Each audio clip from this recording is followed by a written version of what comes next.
The year was 1955. The South still clung to its segregation, and the North, though less overtly hostile, was no true haven. Oliver Bryant, born to poverty in a small southern town, had learned early on what it meant to be a black man in a white man's world. His father was a factory worker, his mother a weary woman who spent her days scrubbing floors in homes that weren't her own. By the age of 18, Oliver was a mechanic, a quiet man with hands stained by grease and a spirit that refused to be broken. Sarah Whitmore, on the other hand, had known only privilege. Her father, Charles Whitmore, was a man of immense influence and wealth, a firm believer in the sanctity of bloodlines and the superiority of his race. But Sarah was a restless soul, suffocating under the weight of expectations. She was supposed to be a demure, obedient wife, but her heart yearned for a life beyond the gilded cage her father had built. They met at a clandestine jazz club, one of the few places where the rigid lines of segregation blurred under the cover of night. Oliver, with his dark, polished skin and quiet confidence, saw in Sarah not a rich white girl but a woman with a dangerous spark in her eyes. Sarah, with her cascade of blonde hair and a defiance that burned bright, saw in Oliver a strength she had never known. Their connection was instant, intoxicating, and recklessly foolish.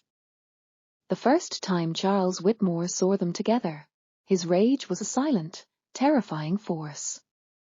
He dragged Sarah away, and the next day, a note was slipped under the garage door, a cold, unambiguous threat. "Stay away from my daughter." But the threat only solidified their resolve. In the dead of night, they ran. They boarded a freight train bound for a factory town in Illinois, a place where a mixed-race couple was a rarity but not a crime. Their new life was hard. Oliver worked long hours at the steel mill, his body aching from the relentless heat and labor. Sarah took a job as a seamstress, her delicate hands becoming rough and calloused. They lived in a cramped boarding house, their days a struggle for survival, but they had each other. Their wedding was a quiet affair in a tiny church, a simple exchange of promises with no guests, no flowers, just the two of them. The years passed. Their family grew, first with the birth of their son, Isaac, and then their daughter, Margaret. Isaac was a beautiful blend of them both, a living testament to their love. Margaret was a force of nature, loud and unafraid. Their life was not easy, but it was theirs, built with sweat and love. But Sarah carried a secret, a ghost from her past that she had buried deep. Before Oliver, there had been another man, a fleeting, forbidden romance. She was a teenager, and her family, fearing a scandal, had kept the pregnancy hidden. Her father had arranged for a quiet adoption. She had barely been allowed to hold her newborn son before he was taken away, erased from her life as if he had never existed. When she met Oliver, she had buried that past, built a new life, and a new love on its ruins. She never told Oliver. The guilt was a heavy stone in her chest. As the years passed, the secret began to poison her. She grew distant, quieter. Oliver, a man of few words, noticed the change. He saw the way she would stare into the distance, lost in thought. He saw her flinch whenever adoption was mentioned, a flicker of pain in her eyes. He respected her silence, but a distance grew between them, one that he didn't know how to bridge. He wondered what she was hiding, and for the first time, he questioned if he truly knew his wife at all. Then, the letters began to arrive. The first was from her father, a short, chilling message that made her stomach twist.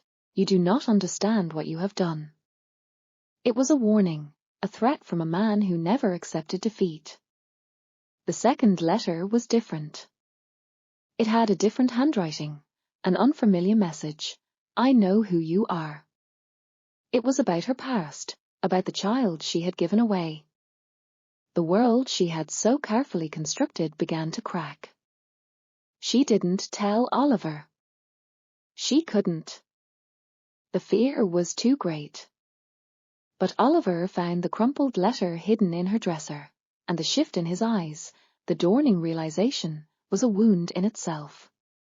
She was slipping away from him, and he didn't know how to stop it. The sickness came slow and then all at once. A relentless ache in her chest, a cough that stole her breath. The doctor's words were calm, too calm. It was her heart, failing. Nothing could be done. Oliver refused to accept it, searching for a second opinion, but the answer was always the same. She was dying. In her final days, she knew she had to tell him everything. She had spent a lifetime keeping secrets, now it was time to set them free. She told him about the money she had hidden away, about her doubts in the early years of their marriage, about her father's haunting influence. And finally, she told him about her first child, the son she had abandoned, the life she had erased. She confessed that when she had married him, it was not out of love, but out of fear, an escape from a life she could not bear. Oliver sat in silence, his face unreadable. She felt the tears slide down her cheeks. Then she told him the one thing that was true, that despite everything, despite the lies and the secrets and the mistakes, she had come to love him. She loved him more than she had ever thought possible. He said little in the days that followed. He simply took care of her, held her when the pain was too much. The last thing she felt was his arms around her, a whisper so soft she barely heard it. And as she closed her eyes for the last time, she smiled. Because she knew, in that moment, that he had forgiven her. Or maybe he hadn't. Maybe it didn't matter. Maybe love was not about perfection. Maybe it was about choosing to stay, even when it hurt. After she was gone, the house felt too quiet. Oliver sat in the silence, staring at the empty space beside him. He had spent his life fighting to be seen, to be enough. And now, in the home he had built, in the arms of the woman he had loved, he questioned if he had ever truly belonged. He found the letters again, the ones she had hidden away. The threats from her father, the warnings. And the last one, the one with the unfamiliar handwriting, the one that had broken her. I know who you are. He read it again, a single sentence that shattered what was left of his world. Your son is looking for you. His hands tightened around the paper. Their son. Not Isaac or Margaret. The one she had given away. A son out there searching for answers, and now she was gone, and all that was left were questions that could never be answered. He sat in the silence, grieving not just for her, but for the life he had thought was real. What if it had been Isaac? What if someone had taken his son from him, erased him, made him a secret? He knew then what he had to do.